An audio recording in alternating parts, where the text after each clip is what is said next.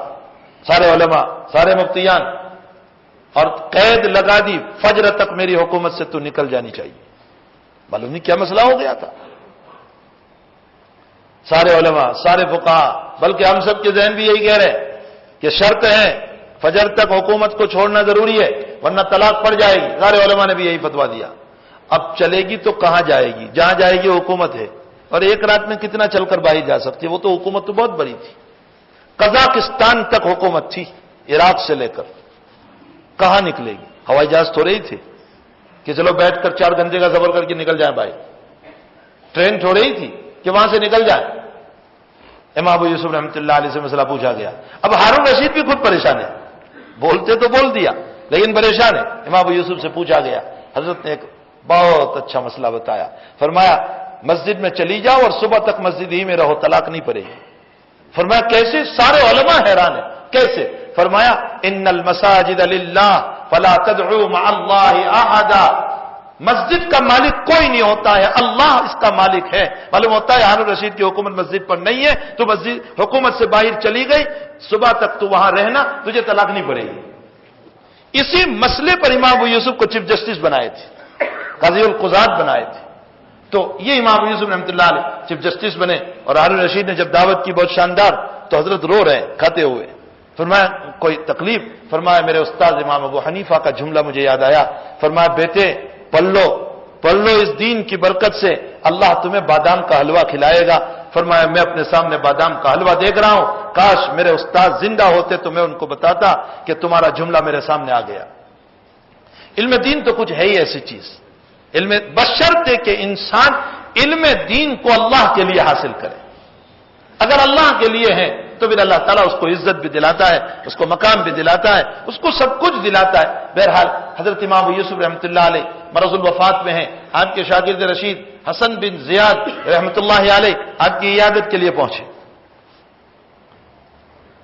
امام ابو یوسف نے مسئلہ پوچھا، ہدایہ شریف کے حاشیے پر یہ مسئلہ لکھا ہے، مولانا اعجاز علی صاحب رحمۃ اللہ علیہ مسئلہ پوچھا، حسن جب حج کرنے کے لیے جائیں گے تو جمرات کی رمی کیسے کریں گے؟ پیدل چل کر یا سوار ہو کر؟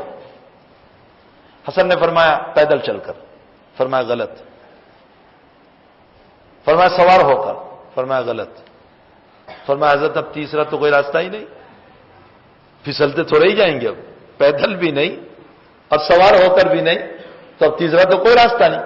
امام ابو یوسف نے فرمایا کل رمین بعدہ رمیون فہی ماشیا وکل رمین بعدہ لیس برمین فہی راکبا، اگر ایک رمی کے بعد دوسری رمی کرنا ہے تو پیدل چل کر، اس لیے کہ دعا کرنا ہے تو پیدل چل کر، اور اگر ایک رمی کے بعد کوئی رمی نہیں، جیسے 10ویں تاریخ کو ایک ہی رمی ہے، اس کے بعد کوئی رمی نہیں، اس لیے وہاں دعا بھی نہیں کرنا ہے، تو اس کو سوار ہو کر۔ فرمایا رمی کے بعد اگر رمی ہے تو پیدل چل کر کرو، اور اگر رمی کے بعد کوئی رمی نہیں، وہ آخری رمی ہے، تو اس کو سوار ہو کر لو۔ یہ مسئلہ بتایا، حضرات علماء نے اس مسئلے کو نوٹ کیا ہے۔ حسن بن زیاد فرماتے ہیں کہ میں گھر سے باہر نکلا، کچھ قدم چلا تھا کہ گھر سے رونے کی آواز آئی، میں واپس مڑا کہ کیا بات ہے؟